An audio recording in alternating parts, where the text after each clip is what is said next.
my name is Deb Nom Crane, and I am a member of the JCAN-MA planning team, and in about February of this year, we founded a team / committee, whatever we want to call it, that basically looks at the effects, how we can use agriculture and related activities to our benefit as opposed to our deficit vis-a-vis climate change. So we kind of think of this as putting the soil back where it belongs. I'll put my email in the chat if anybody is interested in that, but just wanted to say that the reason I was really excited about Fred giving this presentation is because I think it helps set the context for why something like taking carbon, using the food system to our benefit is something that we want to pursue. I think we've all seen to varying degrees that our food system right now is to some degree of dysfunctional, and we're feeling it all a little bit more now maybe than we did before. So with that, let me turn it over to Fred. I'm really excited. Well, thanks, Deb. So I'm Fred Davis. I'm the Vice President of Jewish Climate Action Network, and thanks everybody for being here. So this is the presentation today, and it's intended for all climate activists, and it addresses one particular critical issue: what percentage of the average American's carbon footprint is from food? It's not an obvious question. I'll also be discussing a little bit this book. That's Jonathan Safran Foer's We Are the Weather that just came out last year. So a little bit from our tradition. Here's what that phrase means. There is no one to repair it after you, which was written 1100 years ago. And here's the Fuller and Scott. Good to see you. Would you like to read the full quotation there? Trying to get people engaged. You're muted, sorry.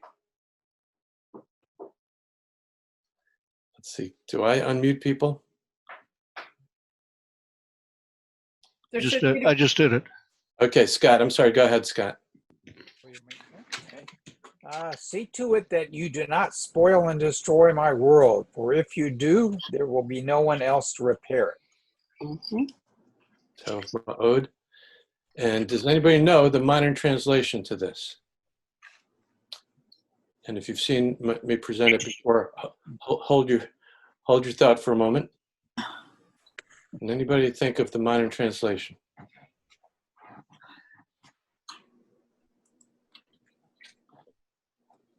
You want to venture a guess?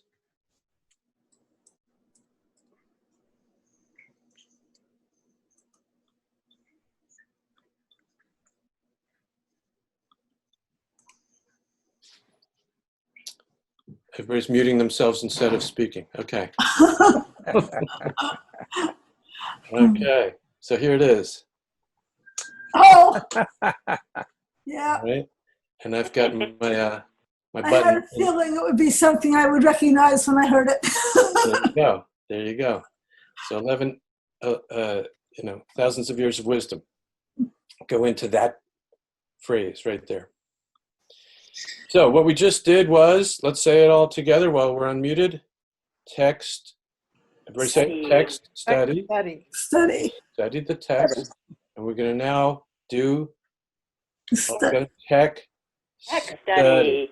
Very good. Study. We're going to do a little bit of technology study here. Study. So I'll talk a little bit about myself in just a second, but let's go around and introduce ourselves. If everybody could just say, what do I do here? I'm going to stop the share for a second so everybody can see everybody, and just introduce, I'll ask, introduce yourself, where you are geographically, if you're part of a synagogue or an organization, and in one sentence, what you hope to get out of this particular talk. Who would like to start?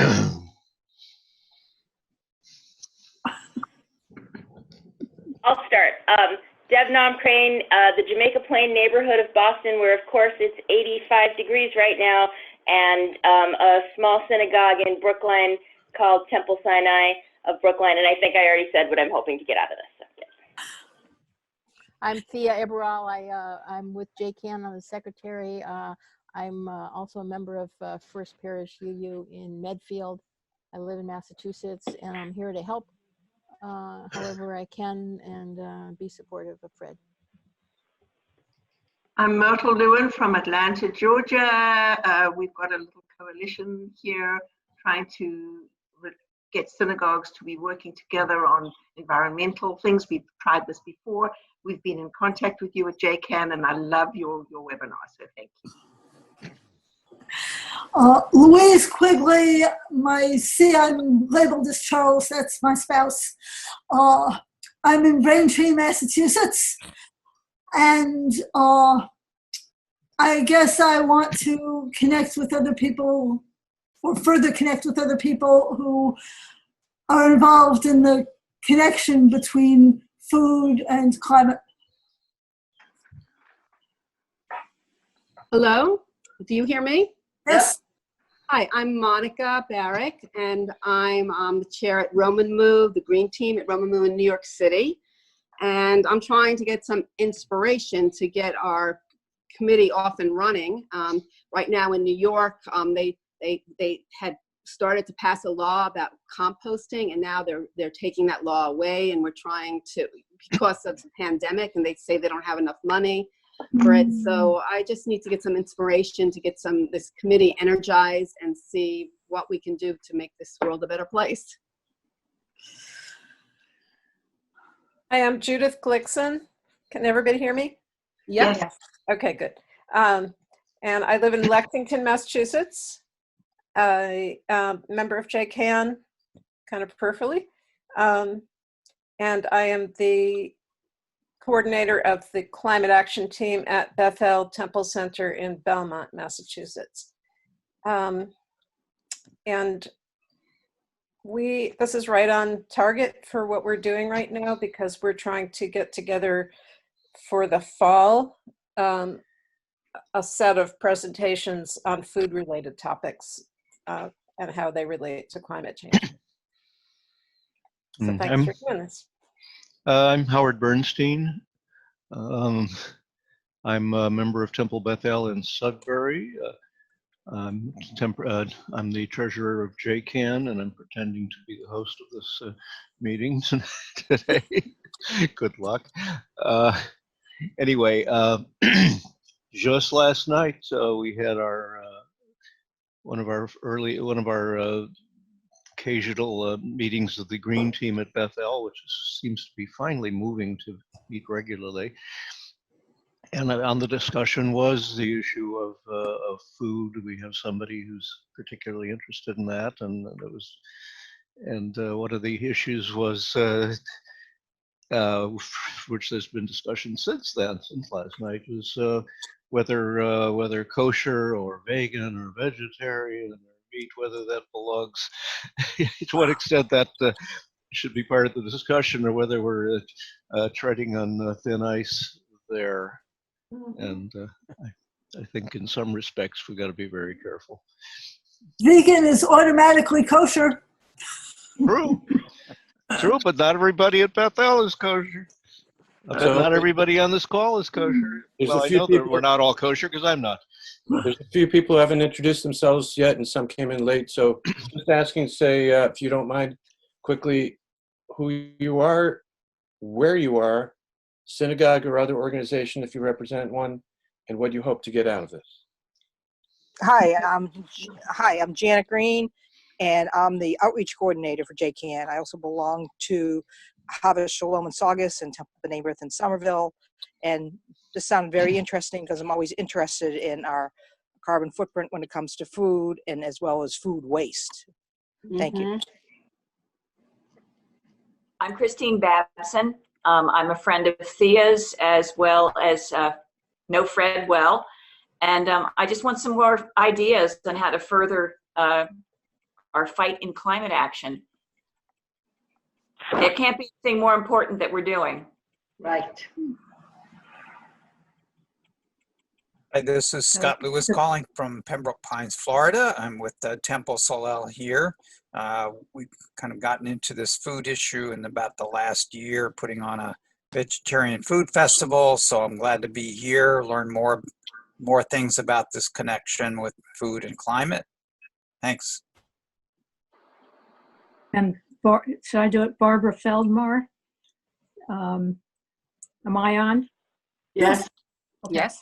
So Barbara Feldmar in a CCL chapter in Oberlin, Ohio, which is west of Cleveland, and belong to the Beth Israel, the West Temple in West Cleveland.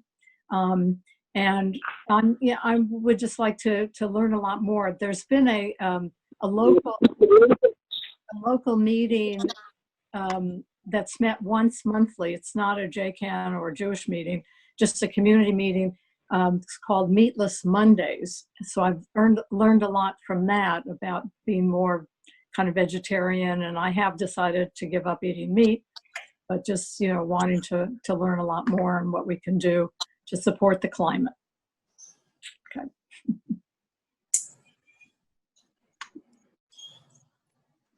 Should I say something? Just Yeah. Yeah. I could go if you'd like. Okay, go ahead. Go ahead, Rabbi. I'm Rabbi Katie Allen. I'm the president of JCAN Massachusetts, and I'm just really looking forward to hearing what is going to be presented today. So thanks for putting this together and for everybody who came. I guess I'll go next. Am I the last one to go? This is Ellen. I'm the last one, Peter Go Engel. ahead, go ahead, Ellen. Okay, I'm Ellen Fine. I live in Needham, and I've been lately involved with a few more initiatives on food security and helping people grow food in their yards. And I also have been involved with things like NOFA and pesticide activism for many, many years. And unlike some of the people, I'm not a vegetarian. I do the Meatless Mondays, but for those of you who aren't quite aware, there's a lot going on with regenerative agriculture, which actually benefits by the having animals be part of our food source. So it actually is a very good thing for agriculture on the small scale permaculture, biodynamic sort of thing. So that's kind of the world that I come from. So I'm really happy to hear everybody being a part of this today. Great, thanks, Ellen. Peter? Yeah, Peter Engel. I am active in Rabbi Katie's congregation, Mayan Tikva, and have had a longstanding interest in climate change and renewable energy. Those are the main reasons I'm here, and also interested in learning more about food production contribution to global warming.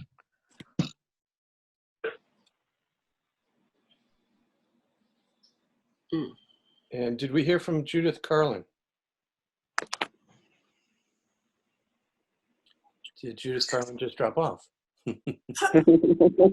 Okay. Has everybody introduced themselves? And Monica, do I see you in two different screens here? Yeah, I just got my computer working. That's I fine. was having technical That's fine. issues. Okay, Harvey, you may be the last to sign in. So we're asking people to just say their name, where they are, what synagogue or organization, and what particularly, in one sentence, what you hope to get out of this particular session. Harvey Michaels, Temple Israel, Boston. I just was gardening outside, so I don't remember your third question. And the fourth question was what I hope to hear is something I've been to explore, which is the relationship of food and land use to climate. Okay, great. Thanks, everybody. And you know, I'm used to an interactive situation where I can see and hear. And if I can tell if there's somebody in the back seat is falling asleep, you know, this kind of thing. So please use whatever hands, reactions, whatever the buttons are, as best you can. I'll take the screen back, and Harvey, the last one to introduce himself here, sent me an email just an hour ago. Harvey, I don't know if you remember, what was that phrase you used? You said, Fred, I didn't know you had what do you call it? Domain expertise. Domain expertise. I love it. All right. So right there, I gotta agree. If folks are looking for the expert in this arena, you can sign off and have a nice walk outdoors in the 80-degree weather. But I'll tell you, this came from a very particular issue, which I'll get into in a minute. But I go way back with this kind of interest, and way back in the 70s when I was in college, my thesis was related to energy flow analysis. And I'm not saying that that makes me any kind of expert. It certainly doesn't, but I've been interested. Let's just say I've been interested. But I went to both Tufts University and College of the Atlantic. And Harvey, what's that institution that you work for? Yeah, it's all right. MIT. Harvey works for MIT, where they have domain expertise in virtually everything.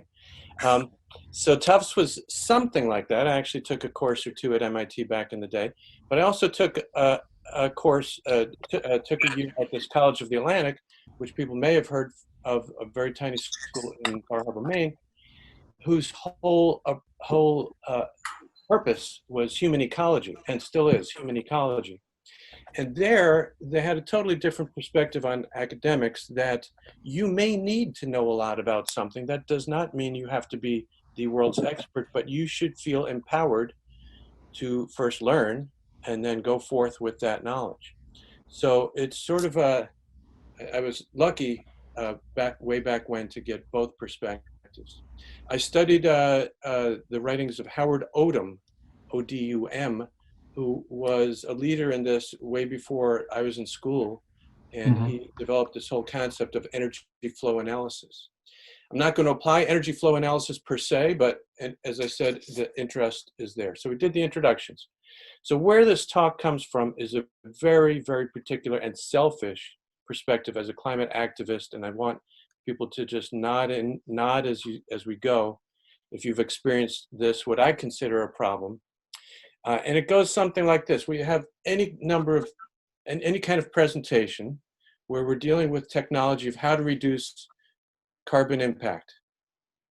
So it could be photovoltaics, could be heat pumps, and the presenter's talking, and the audience is listening, and electric cars, and it starts sounding like blah, blah, blah to a lot of people.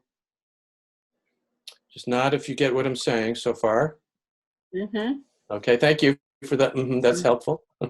I'll take a and it's tough because I can't see everybody at once. Okay, so blah, blah, blah, and the presenter says, okay, any questions? The presenter says, any questions? Okay. Everybody know where I'm going with this? What's the next thing that happened? The next thing that happens is nothing. And there's silence for another minute, more nothing. Crickets, as they say. Finally, somebody gets the gumption up and says, I really don't know anything about all that stuff. But I've cut way down on red meat. Isn't that important? And watch what happens then. Watch the slides there.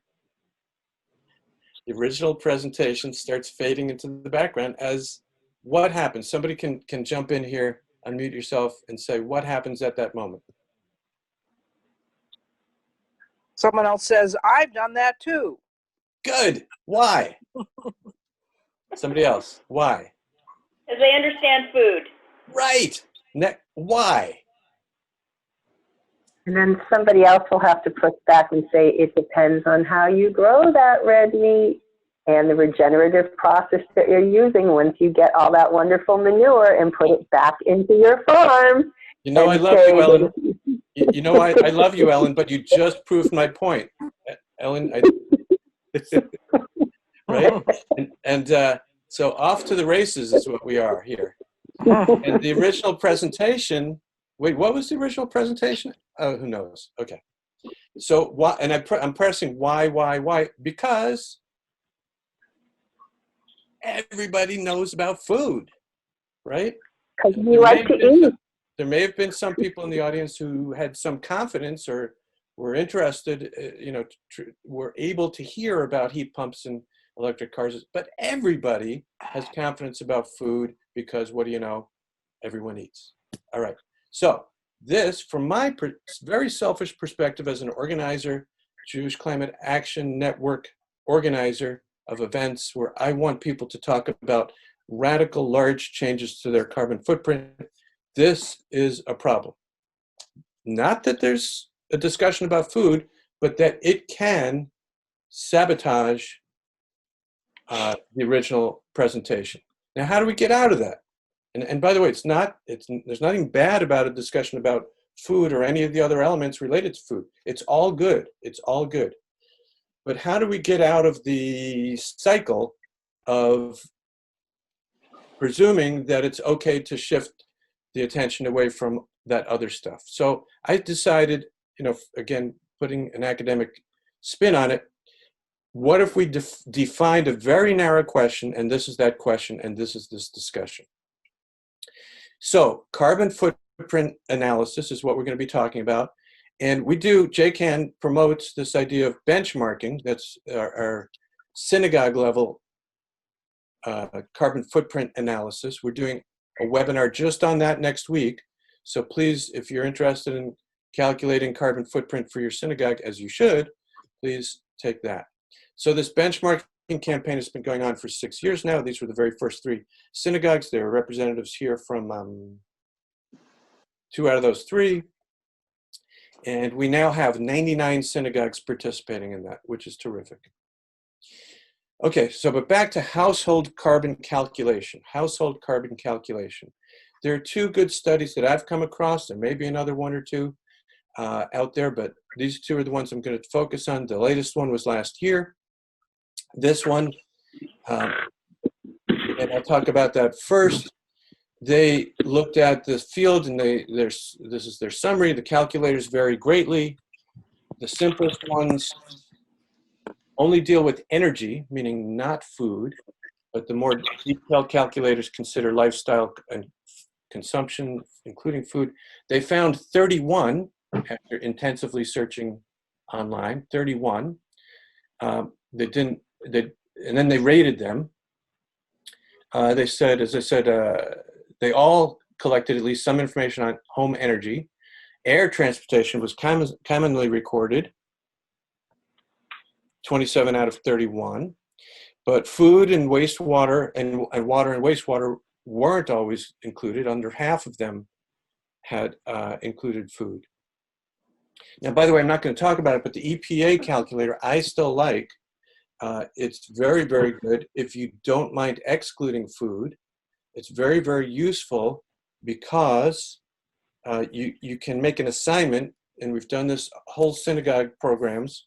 Please come to the synagogue program, fill out the EPA calculator with your calculating your carbon footprint. The beauty of it is that then people can walk in and report if they want, and you can compare, and it's quite apples to apples. When you don't have a very, very simple calculator like that, it's hard to stay apples and apples. But we're not going to get into the EPA calculator here. So this survey study, I should say, survey article last year said these 6 calculators had the top scores, and they scored them this way. And they were really scoring not for accuracy, but for features. As I said, like which ones had food, which ones had air travel, which ones were easier to use. It's a whole lot of things. Anyway, so I looked at all 6, and what do you know? 3 out of them were not really for the U.S. 1 was really student-oriented, and 1 was really just focusing on offsets. So they had their strengths, but not really for the purposes that I'm interested in. So Cool Climate Network is what we're going to talk about mostly. Oops.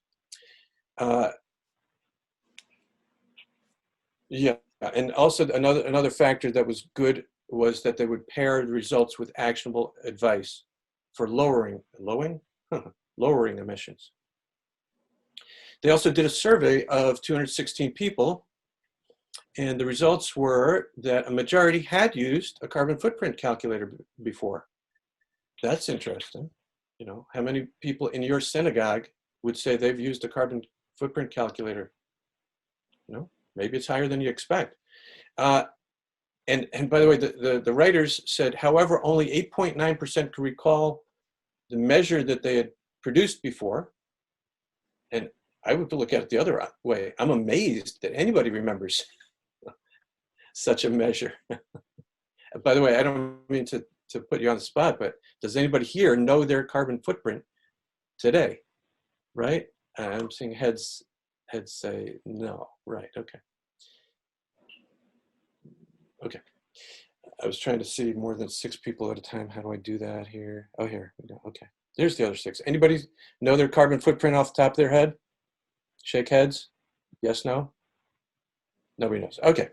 So, by the way, carbon literacy has been something that people have advocated for a long time. Carbon literacy, it's still a very good thing to advocate for, but it's a very uphill climb. Okay, here's another thing that surprised me. 16% indicated that the calculator helped them change their lifestyle. That's cool. That's great. So again, the authors of the study said people had low familiarity with energy use. Could they relate to a kilogram of carbon dioxide or a kilowatt hour of electricity? And they couldn't, and that's not surprising. So here's something that's very important, and it's part of what I hope everybody gets out of this. Survey participants generally estimated that transportation was highly significant in their, in the total carbon footprint. In contrast, survey participants ranked energy from electricity and natural gas low when estimating this before they, used a carbon a calculator. So the authors say this observation reflects a misunderstanding, and I think that gets to the core of what I eventually I hope we'll all see as I'll demonstrate. Okay, so back now to the 2009 study, again, a survey of the carbon calculators available. They particularly were looking for food analysis, food as being analyzed as part of your carbon calculation. And they state that food consumption may account for upwards of 15% of US per capita greenhouse gas emissions. That is the number, I'm going to jump to the chase here, that you'll see numerous times. If you want one number to come forward out of this presentation, it's 15%. You'll see it again a couple of times. You don't have to remember exactly what I mean, but 15% is the one number. They looked at 8 carbon calculators. They said there's opportunities to improve upon those tools. Okay, good. So my comment when I analyzed these 3 years ago, my comments were, this is now 8 years since they wrote that article.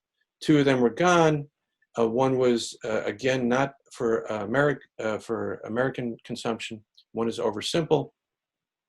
One is by dish, meaning food, and we're going to get to that in a second. And the one that I say good with an exclamation, that's the one that was also good in the other study. So that's going to be the core here. So this table 3, if anybody wants to go back and study it, I recommend the 2009 paper by Kim and Neff. Their table 3 here has the important diet numbers here. So this is the per capita greenhouse gas emissions for these different diets, and what the input was for the calculations in each calculator. So some of the calculators used all 4 of these categories: a high red meat category, a U.S. average category, vegetarian, and a vegan.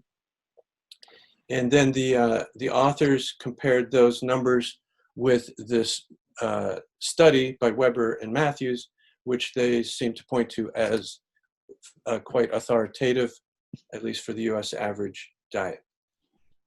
So I'm not going to go deeper than that. If you want to go deep, I would recommend go back to that study, their table 3, and look at their footnotes. Fred, can I ask you a quick question? Sure. So once again, on the red meat thing, I'm assuming it's CAFOs, corn-fed, beef, high energy consumptive using diet, that kind of thing, GMOs, lots of fossil fuels. in the fertilizer, that kind of red meat, versus a local, only eating grass. Animals are processed on the farm and don't travel very far kind of thing. So that is a Which is why another beautiful question, Ellen. Now, 3 years ago, the cool climate methodology that I looked into did not get into that level of detail. hugely important. Exactly. Because there's a huge difference. Ellen? When you're regenerating, yeah, it's a different thing. Acknowledged. And what you'll see throughout the rest of this presentation today is that we're using the tools that are available. They are crude and they don't help address something like what you just said. So with that, I need to keep going, even though it doesn't solve your question. And by the way, yours is a very, very good question and important. And there are about a zillion or a zillion and a half other very, very good and important ones that this methodology doesn't resolve. I'm telling you the state of the art in greenhouse gas calculators. All right, so back to this has been pointed at as a pretty cool website, Eat Low Carbon, put out by Bon Appetit. And they worked with a group called EcoTrust some years ago. It hasn't changed over these years that I can tell. And this is the kind of thing they do. They give a little quiz. You know, they say A or B, which one is a lower carbon impact? Chili with beef or chicken noodle soup? So I presume everybody here would guess that they know the answer. Nod heads. You know the answer. Which one is lower? Okay, but that's the purpose of this tool. And then you can click on it and it shows you the serving size and the recipe and whatever. And then it also has this view. You can, this shows all entrees, and you can pick all breakfasts, whatever, and array them from low score to high score. Okay, so it's a teaching tool. It can be helpful. And I think, I don't remember, but I think you can pull from this actual numbers of grams grams of carbon from each. Okay, this is another one of those tools. This is the one that I said was, it's called TurboTax. It's oriented at the end of it, you know, you get a score. So mine, you know, and by the way, I didn't put in exact numbers here. I just wanted to get to the end of it. The end of it looks like this. Your score is 0.8 times the national, so 20% better than the national average. Ta-da, and then you can click the next button, which I'm not showing here, and guess what it says? This is how much it'll cost to offset that carbon pollution. That's the purpose of that TurboTax. It's good for that purpose. This one, World Wildlife Fund, and it's fascinating. I couldn't remember for a while who told me World Wildlife Fund has a good carbon calculator, because I hadn't heard of it. Now I finally put the pieces together. Who told me was a relative of mine in France. So World Wildlife Fund has what seems to be a very good carbon calculator for the UK, various places in EU, and I think a couple places outside of the EU, but not for the US. Which leaves us this one, the Cool Climate Network. Now, I'm not saying this is perfect. It's far from perfect. I could run a whole nother session getting into the imperfections. And Ellen, you just pointed out one that's quite likely still an imperfection. To be fair, I didn't study this, the version today compared to the version 3 years ago to see if they got to that level of detail. But this is what the output looks like. And not if you're looking at it, because this is what we're going to be studying for the next few minutes. This is the default. This is the average US household, not per person, not even two-person household, but the average household in the US. And the bottom line is 48 tons carbon dioxide equivalent per year. Okay. Now, since we didn't hardly know anything about our carbon footprint number, our individual carbon footprint number coming into this program today, none of us have any idea how do we compare with the average, okay? but there are things you can do to play around with this. The first is certainly you can and should use this tool to plug away your values to get to your number. That's the real purpose of this tool. But I'm going to use it for some other purposes right now. So you see what happens here. You can hover, when you hover your cursor over the default chart there, and the cursor was over one of those bars in the food column. Not if you see that, folks. Okay. So you can see there that dairy, for instance, on average, 1.04 tons. And that's 1.04 tons of CO2 out of, can anybody tell me, out of how many?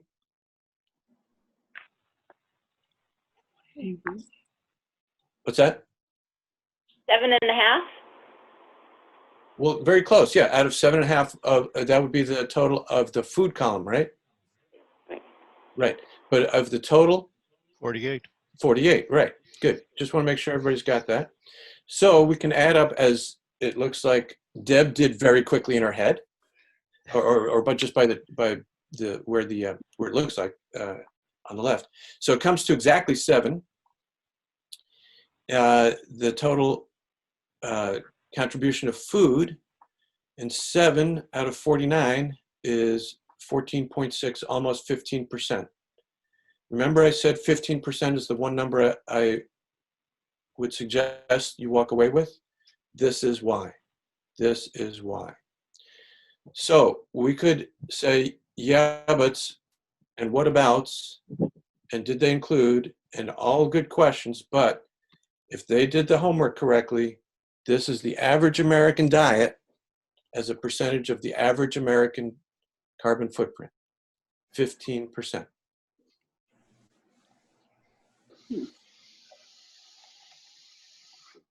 We're going to move on from there. We're going to play a couple of games here.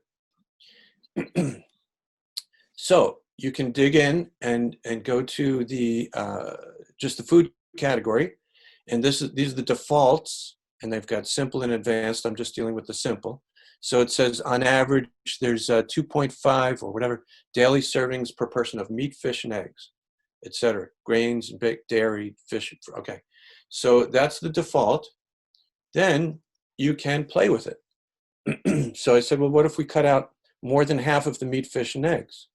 What if we keep the grains and baked goods the same? We cut back dairy a bunch.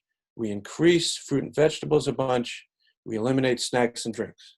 What happens? And by the way, I don't know, but I may have just cut my calorie consumption to be below where it should be. I don't know. But let's just presume this is all possible. These are the dietary changes, and that results in this squashing down 46%. See the bottom there, it says 46% better. And at the top, overall, it says 7% better than average. So it's a very rough cut here. We're saying that maybe we could cut the 15% in about half with dietary changes.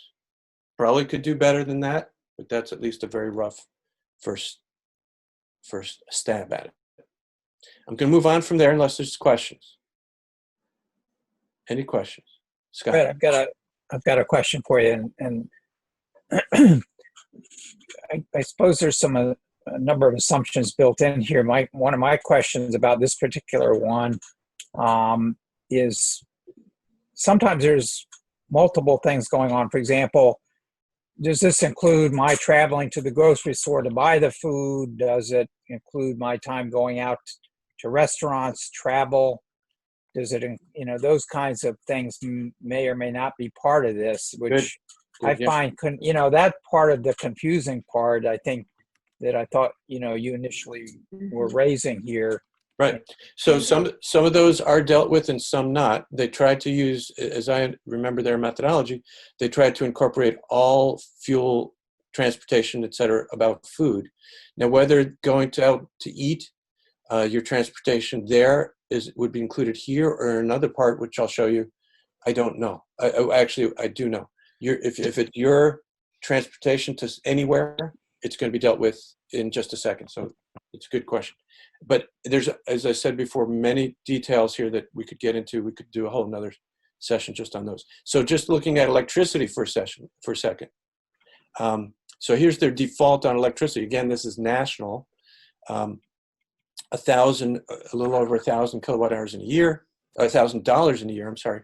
And so what if we push that to zero? You know, that we have a net zero. And by the way, how can we do that? How could a house have zero electricity use?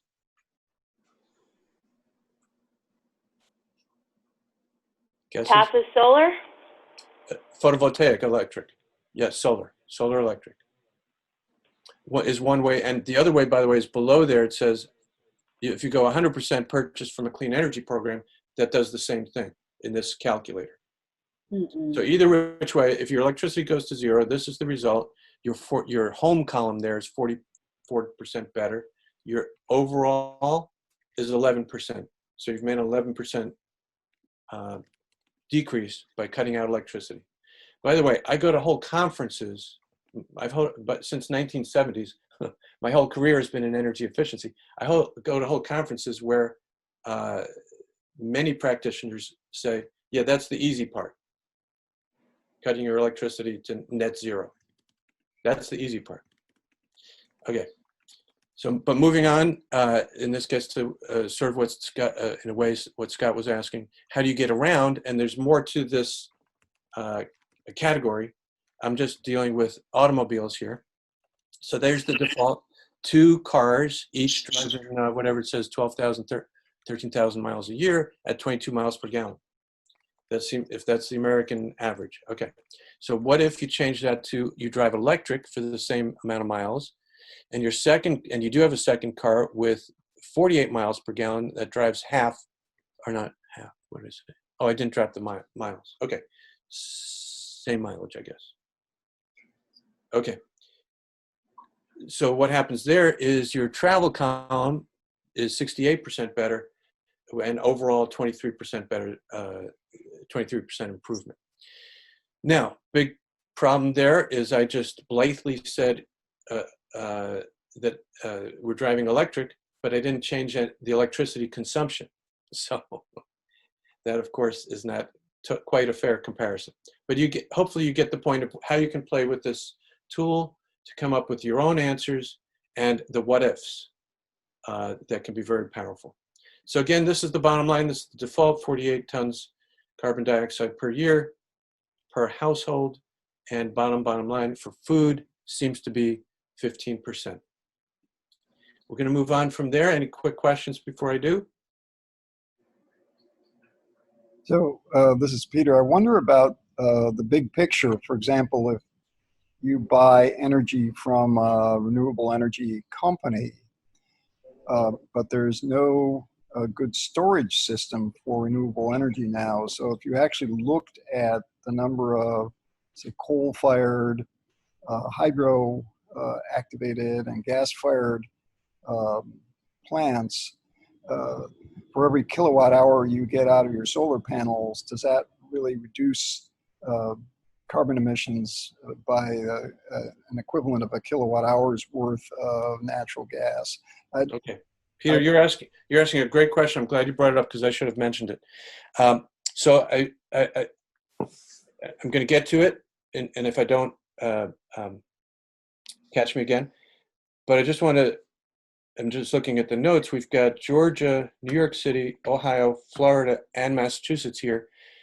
And no matter what it says about the national average, we're each different in what's called fuel mix. Electricity is created regionally. It's not in my backyard, but it's, well, we'll get back to that. But when we get grid electricity, it's regional, and each region has a different fuel mix. As Peter, you were indicating, it could be some mix of coal, gas, nuclear, hydro, what's considered new class 1 renewables, solar and wind. So whatever that mix is going to radically affect the carbon footprint of your grid electricity. So that's a partial answer that everybody has to keep in mind. So the right way to use this tool is to go away from what I just did, which was just say national average, national average.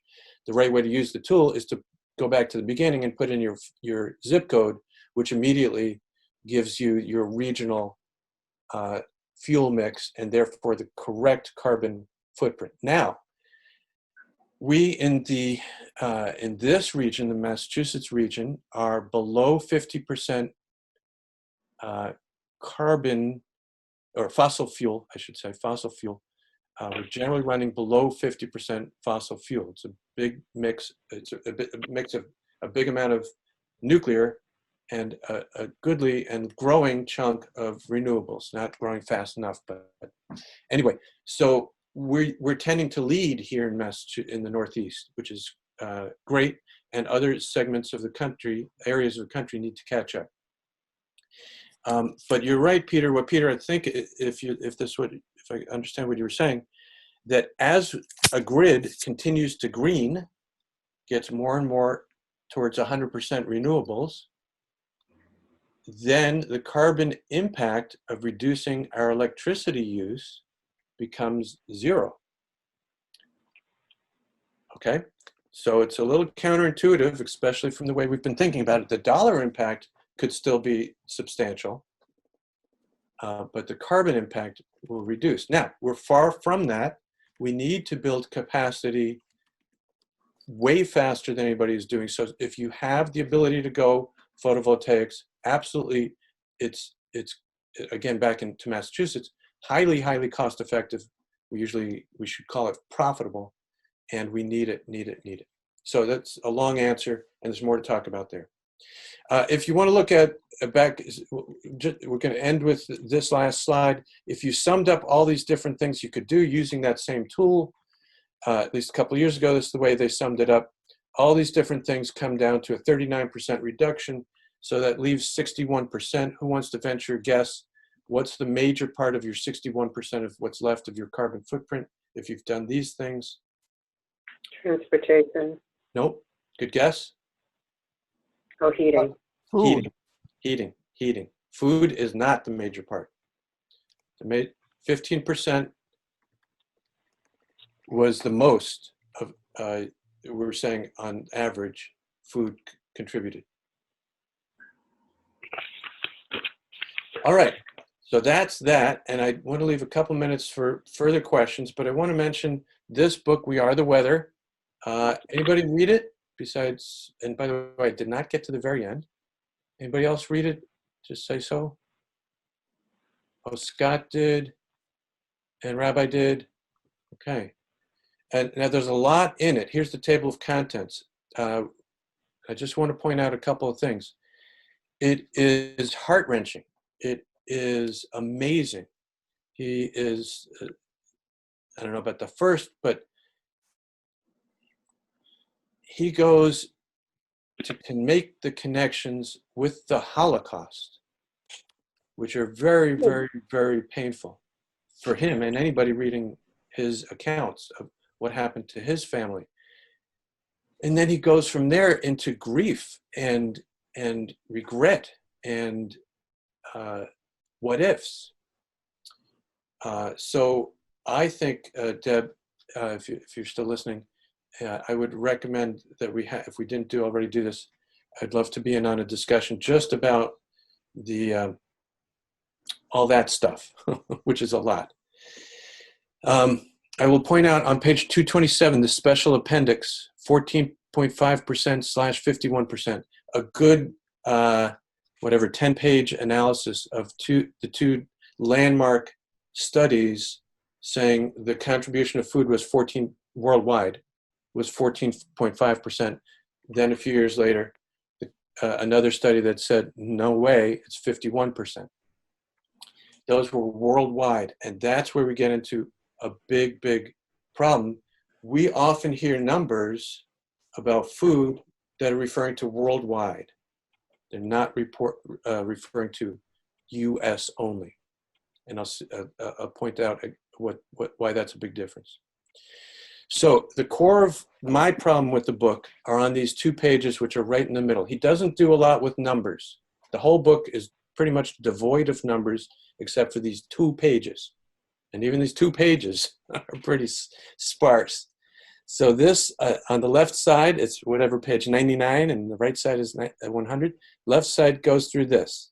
We saw versions of this way back to the Bon Appetit website. Okay? At the bottom of this page, he makes this stark statement. Not eating animal products for breakfast and lunch has a smaller CO2 footprint than the average full-time vegetarian diet. This is what he's advocating for. He's written the book around the whole concept of saving the planet begins at breakfast. And that's why, and what he's saying right here is why. It's a very, very powerful statement. Now, my problem is on the next page, which is titled powerfully, and he really, really means it. And again, he's talking heavily about the Holocaust. I can't see anything. And he says, to meet Paris Accord's 2-degree goal, an individual's annual CO2 budget must not exceed 2.1 metric tons by 2050. Now, he doesn't explicitly say it here, but I'm pretty sure he's talking about everyone in the world. Then he says, citizens of different countries have dramatically different CO2 footprints today. The average Americans is 19.8 metric tons per year. And by the way, that's quite similar to the numbers we were just looking at on the Cool Climate platform. It's very close. And if you remember, 48 was there. The difference is this is per person. The Cool Climate was per household, which was 2.5 people. So you do the math and it comes out similar. So what do we know right here is that 2.1 is, if that's the goal that everybody has to get to, Americans are at 19.8, right? Anybody want to yell out loud?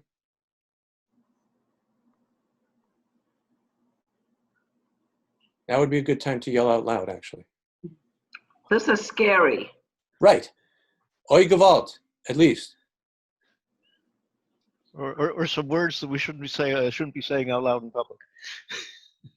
All right, he continues to compare with French and Bangladeshis. Oi Gewalt, look at that. Now, so this is what you all know. Mm-hmm. But now you see just how bad the scale is.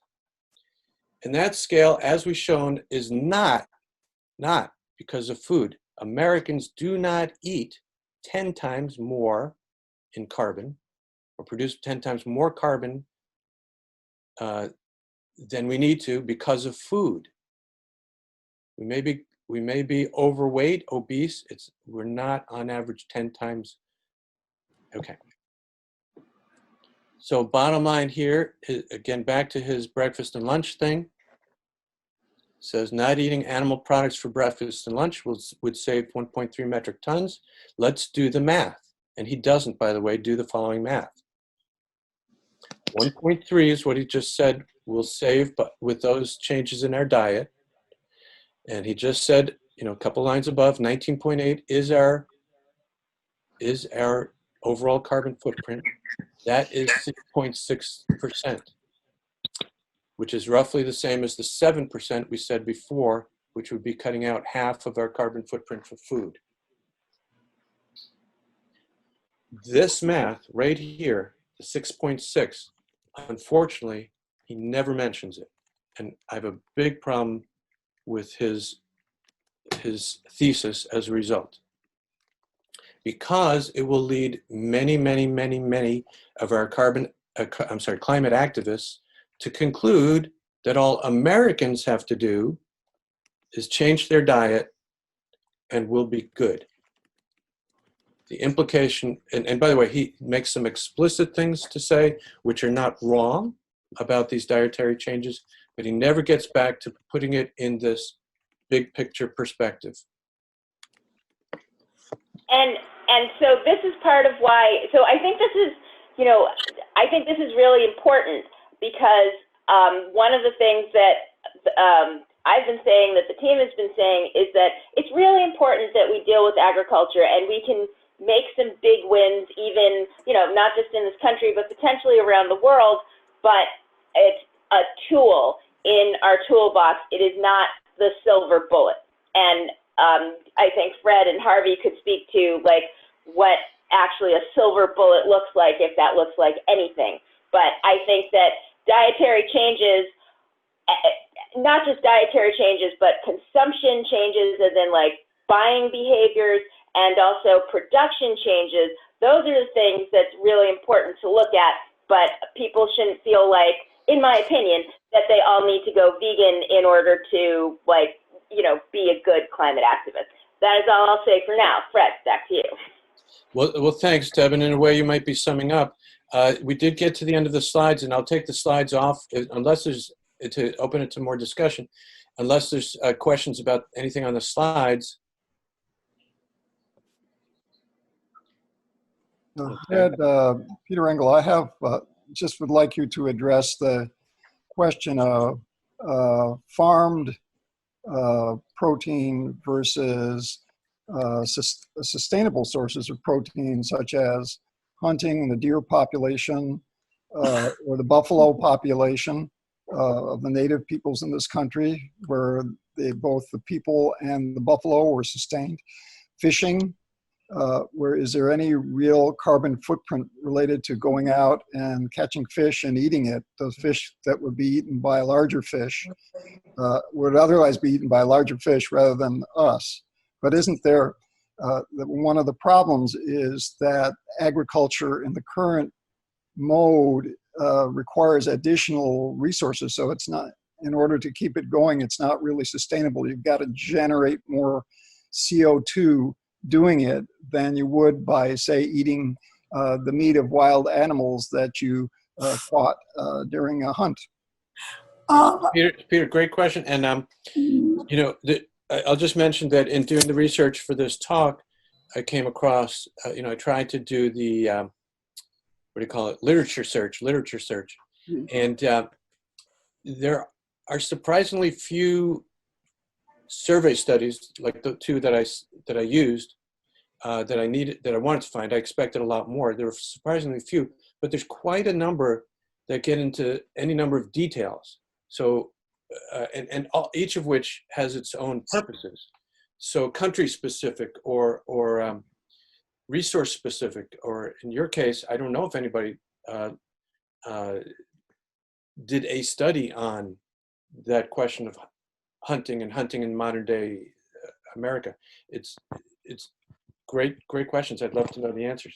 I think one of the problems I have with that is not with hunting per se, but the fact that there are 7-point-something billion human beings now, and there's just not enough wildlife out there to satisfy everybody's protein need with them. And also that if you walk to the fishing hole on your property and catch a fish, that's zero carbon. But if you buy fish in the store, there was an awful lot of fossil fuel burned to send a boat out there to catch it and bring it back. It would be nice to think that, well, we could just all eat the Bambi in the backyard. I do have Bambi in my backyard, and I have to make a deer fence around my garden. But so I'm partial to that one. But other than that, I'm not sure that would be a large-scale solution. So we're going to wrap it up in just a minute. And I think what I know each of you has is a lot of heartfelt concern, and especially in this, not especially, but we're talking about this particular arena of food and climate activism. And I want to encourage you to continue to put that to use. JCAN, and I'm involved, particularly in JCAN, with carbon reduction, and I encourage everyone to be looking at our various offerings and participating in them. But I hope you appreciate now this attempt to put the two in, the one in the context of the other. It doesn't solve everything. It doesn't solve much of anything, But it hopefully will be helpful as you think about the big picture. So, Thank you, because that was a way of looking at it that I hadn't done, and it was useful. Fred, Rabbi and Scott? yeah, One question I guess that I'm a little confused by is, you ended up with this figure of 6 or 7%, which seems to be different. I think one of Four's arguments is closer to the 50% greenhouse gas production. And I don't know how that figure squares with what you just said, Right. The 6%, because Right. he's really taking into account what he does is when he pushes it up to 50%, is he kind of looks at, the production of corn or soybean and how that, takes out for in South America, how you're cutting away jungle to produce that. So there's taking it out, Scott, I don't know how that squares with what you presented. Yes. How it squares is this, very simple. Is numerator and denominator. When we say 15% of the American carbon footprint comes from food, that's American. And remember, that's the food component over the overall component.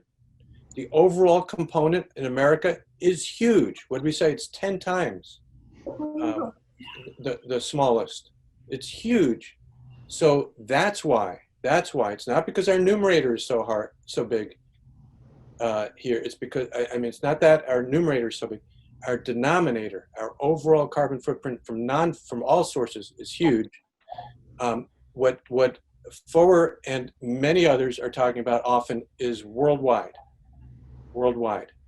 Very different. The carbon footprint of the average person worldwide is so much lower than the average footprint of the American. Numerator, denominator, American versus worldwide. It also makes a really huge difference about when we're taking that percentage, because assuming we're on a path to actually stop climate change at 1.5 degrees, we have to save 50% by 2030, and we have to save 85% by 2040. We know that. The question is, what do we have to do after 2040? If we're responsible with land use and food, we actually don't have to do anything. We're done at 1.5, up below 1.5 degrees. But what I saw in the climate conference in Madrid is that we may have to save 300% of the carbon that's left by 2040. We will need to absorb carbon out of the atmosphere if we don't get land use right. Okay. By the way, I see a question here from Howard. I just want to respond, Howard. You say it's not what we eat, but how the food is raised, caught, processed, preserved, transport. What the carbon calculator people try to do is incorporate all of that. So again, I think they're probably doing it correctly, and it still comes to 15%. I know everybody thinks it's much more, but that's the point I'm trying to get across. Even counting everything, it's 15% in America because Americans use so much electricity, oil, gas, gasoline, air travel, et cetera, et cetera. We are okay. Can I make a comment that will make people happy? Is that okay? Yeah, go ahead. So with COVID, there's a lot of horrible with COVID, but there's also a lot of silver lining. And one of the best silver linings is the resilience gardens, or growing food in one's backyard. Vermont NOFA basically gave away seeds to everybody in Vermont who wanted seeds, local organic seeds to Vermont people growing food. And we're trying to do similar things like that here, like growing food in your yard, that kind of thing. During World War II, almost 40% of our food, produce and whatnot, was grown in people's yards. So talk about a low carbon footprint. You cut out all the oil, all the gas of the fertilizer product, the transport. And so this is probably the best thing that you can do. And it's going such gangbusters that many seed companies that I would normally go to are not filling orders because they are so on backlog. So that's great news. And I will invite you to join us if anybody wants more information on that. Growing food in your yard. It's 781-824-0154. And please give me a call, because I think that we can really each take an initiative to do this. Say that Can you number put that in again. the chat room, please, or repeat that? I don't have the capacity. I'm just on a phone. So it's 781-824-0154. And text me, it's Ellen. So I just want to mention a couple of things. One of the ways that I've thought about JCAN for a long time is the idea of our holistic sustainability, and I think there is this, a lot of people are talking about the idea of we need to change how we live on this planet, and we have to do all of this, and I think, and there are just huge issues about justice and food insecurity that connect to food, that connect to renewable energies, and the food insecurity obviously right now is through the roof, and 40% of the food that's produced in this country gets thrown away, which is an incredible waste. And what do we waste? What do we do that we don't need to do? And are we active in terms of our advocacy for laws that will help to, I think most importantly, to help along this lines of reducing our carbon footprint, but also very importantly about the climate justice and environmental justice aspects of it, which, we're seeing that one of the things that COVID has done is just kind of opened up and laid bare all the injustices that were there before. And so, our role in the policy is also really important. And so this idea that we need to be doing these things ourselves, we need to be, reducing our footprint as much as we can ourselves, reducing our organization, our synagogue or other institution building as much as possible. And by doing all of these things, because if you add up all those changes that Fred mentioned, if you add up all of them, there's a significant percentage there. And I think, and so I just, just kind of looking at everything within a synagogue, I think is really important, taking it all into consideration. Does everything that goes, and so just kind of keeping that idea in mind, like how do we live wholly and full kind of way, in a way that's more sustainable for our planet. So I really appreciate your analysis here, Fred. This was great. And we can't get so focused on one thing that we forget other things that have huge impact, because it's easy to do that. It's really easy to do that. I mean, the investment in changing our diet is very low. Another kind of, thing might be a bigger financial investment. So we need to look at all of it and keep changing everything. But this is really great. Thank you for doing this, Fred. Good. And by the way, I can stay on for another few minutes if folks want to, but it's past 3, so if folks want to leave, that's fine too. But any further questions, I'm glad to. And thanks everybody for being here. Thank you. Thank you, Fred. This is great. Nice meeting everybody. Nice. Same here. Good seeing you all. Till next time. Thank you, Fred. Thanks, Fred. Thank you, everybody. Thanks, Fred. Have a good one. Thank you, Fred. I'm going to leave the meeting open until we're down to the last couple of people, in case anyone wants to speak up about anything. Yeah, I have a question. Did Peter go? I was going to ask Peter if he has a hunting license and if he'd like to, there was somebody who said she's got too many deer in her backyard. So, well, but that's Bambi. You know what? we can make a shidduch. We can make a shidduch right there. Oh, but wait. Gardeners. Wait, Howard just said there's no silver bullets. Oh, wait. No Yeah, problem. well, I was just agreeing with the rabbi. I mean, we can't. And was it Deb that you said that you first referred to silver bullet when you were responding earlier? Yeah, it's people want stuff to be simple. There ain't no simple. Right. So, you know, the quandary that I tried to present at the beginning for us, you know, climate activist leaders when we run a meeting,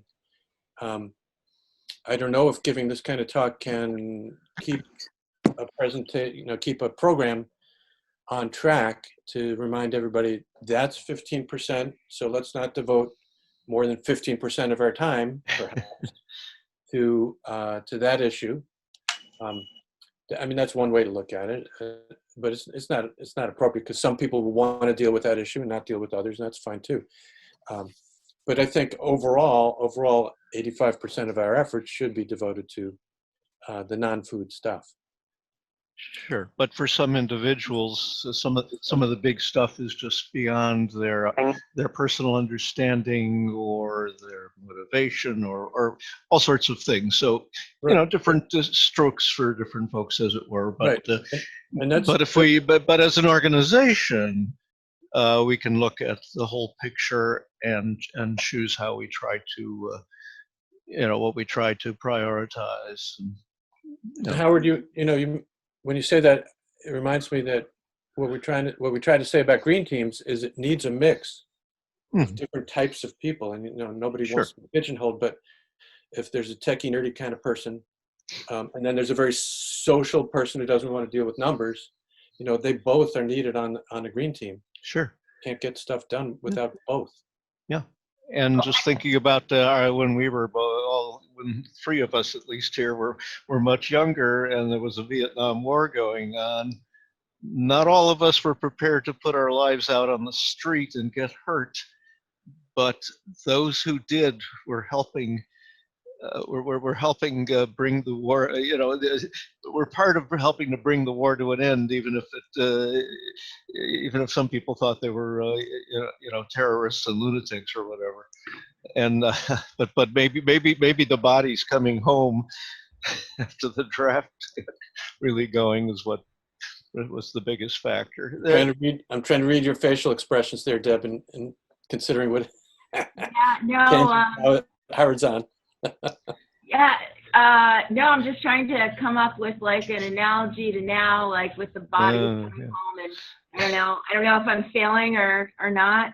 I just think that, like, I hope there's an opportunity for us to look at an accessible topic like food and agriculture as a way to, like, it's the low-hanging fruit, so to speak, and if you can get people to engage that way, then perhaps it's easier to segue them into, like, the more difficult topics to approach. Maybe if you keep the larger context, you know, can manage to keep the larger, you know, the other things and the larger context is, you know, at least on the screen somewhere. I forget, Jeff, did you read this? I did not, and that's something that maybe we can consider for a book discussion. Yeah. If you do, I'd like to do my 5 minutes, you know, critique, kvetch, 5-minute kvetch about the core of his numbers there. But otherwise, as I said, the book is absolutely astounding. Can I respond to your kvetch? Yeah.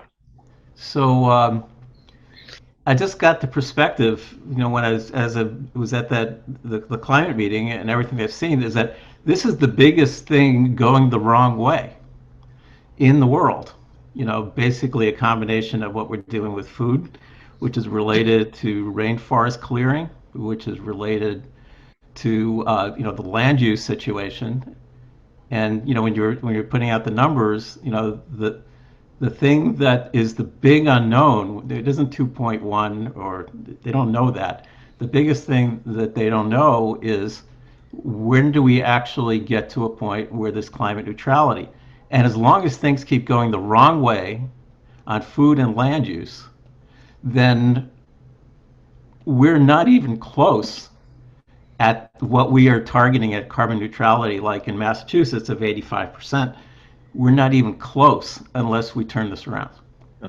Yeah, I don't see how we manage to get where we need to go by either land use and making sure a lot of more carbon gets sequestered, and I forget where I've lost my sentence structure. Anyway, it looks like to me like you got to have both carbon neutral energy and taking carbon out of the atmosphere and returning it to the soil where most of it has been spent most of its life.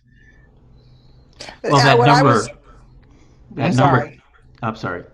The 2.1, where people say, well, we're done when we get to 2.1, and the world average is 4.5, and they say we're done, we're at 2.1. I mean, there's a possibility we're not done even if we get to 0, if we don't get the land use changing in direction. Absolutely, yeah. It's not enough to do just one thing. It's a whole system. We got to stop putting carbon out there, but we got to get carbon back into the soil, and where it's spent so many millennia before we started burning all that stuff. So I have clearing all those trees. I have a question for you leaders in just a second, but Janet, you were trying to say something. Well, I was going to say I think food is important because the rest of the things are apartment dwellers aren't involved in that, like heat pumps, putting solar on the roof, and they might not be able to control their energy because they might just have it paid for instance, by their landlord. All that they might take public transportation. They might not even own a car. All the rest of that they might have no control over. Food might be the only thing they might have control over. So the food is very important, I would think. Yeah, to a lot of people. Right. When if somebody did their own carbon footprint, you're right. In many cases, nobody's average. I was talking about just averages. No individual's average, and it's highly possible. It's highly likely that many of our most ardent, especially our most ardent activists, food is much higher than 15% of their particular carbon footprint. Right.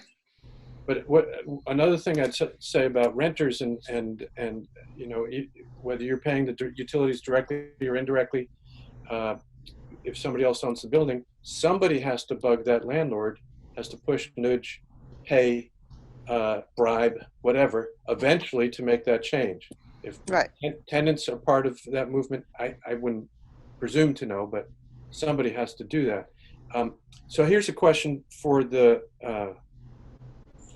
5 of us left. So we get a group of people who show up to any meeting because they're concerned about climate concerned. And people start talking about, like Harvey, you were alluding to the devastation of rainforests in the Amazon, right? And somebody in the chat I noticed talked about drawdown, which is also good. My point is, I try to, when I hear things like that happening, I want to listen first and foremost, but eventually I want such a group to cycle back to what can we here do and what can we here now be most effective at, and where I eventually get to, and Howard and Janet and Deb, I hear what you're saying, that you may not have access, but boy, how far the HVAC system is, your HVAC system is from you right now. It's distant because you don't own it and because all these obstacles, but how far away are we from the Amazon rainforest to effect change there? Yeah, well, if you eat a package that says palm oil on it, you're part of the problem. So, I mean, there are things that relate to that. But I agree with you, Fred. If we don't replace our air conditioning equipment with heat pump equivalent equipment, at least, and we don't drive hybrid cars, at least, that we're not going to hit 50% by 2030, at which point 1.5 is gone, and we'll never get back to it. Yeah, and I absolutely agree, Harvey. But I guess the other thing that Fred, you were trying to say, and Janet and Deb, is that there are things we can do in our own spaces or in our own immediate lives. And our households, and there are things we could do as part of a group or as actors in the political sphere. And those are, they're different, and one may lead to the other. Some people, I don't know whether Gore offsets all the carbon he uses flying around, and what kind of diet he maintains, or what, but he has contributed. So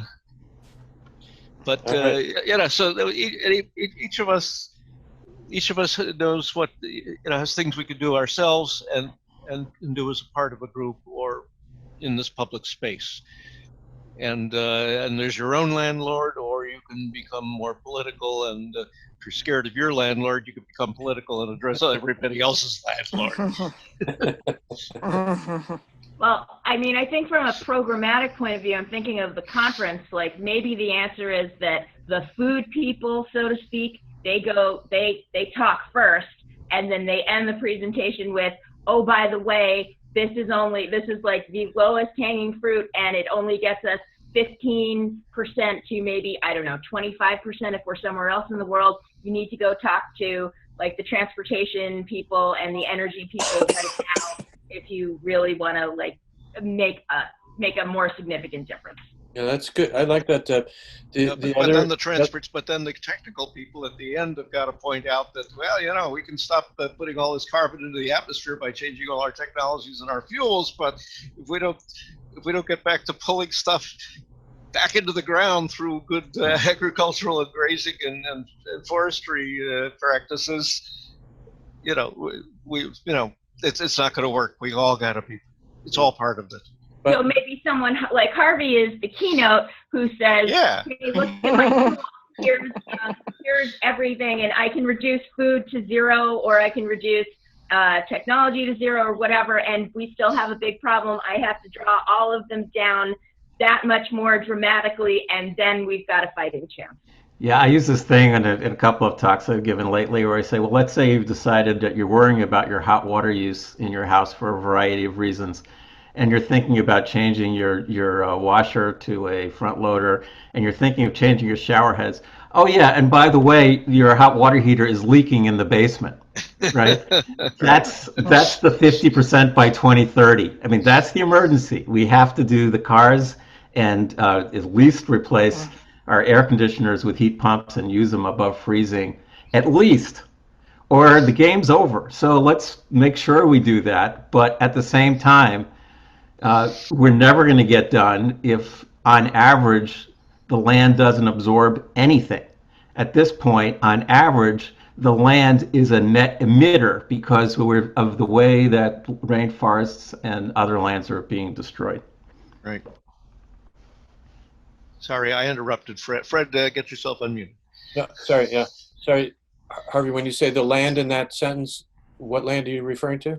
Yeah, so I'm not an expert yet on it. I spent like the last year trying to understand the IPCC 1.5 degree C report and keep up with Greta, who understands it thoroughly. But the next big report was land use, and it came out before the meeting last year. That it's essentially this, all the mavens in the world consensus document on all this stuff, and I frankly have only skimmed it. It's really thick, and it's going to be difficult to get through, but it's important about this. Got it. All right. We solved everything here today. This is good. All right. Deb, so I think we got some speakers for next year. Well, we got our keynote speaker anyway. So. Thanks, Harvey. We'll see. Deb, I'm happy to if you want. Anyway, forging ahead with this in this direction and encouraging me to do this particular talk. I'm glad. Yeah, well, thank you, Fred. Yes, it was good. It's really good to get your perspective, and you brought a lot of things in. I don't know if you want to share your slides. I took notes, but I would like to see them if you don't mind. I did record, by the way. There you go. All right. Thanks, folks.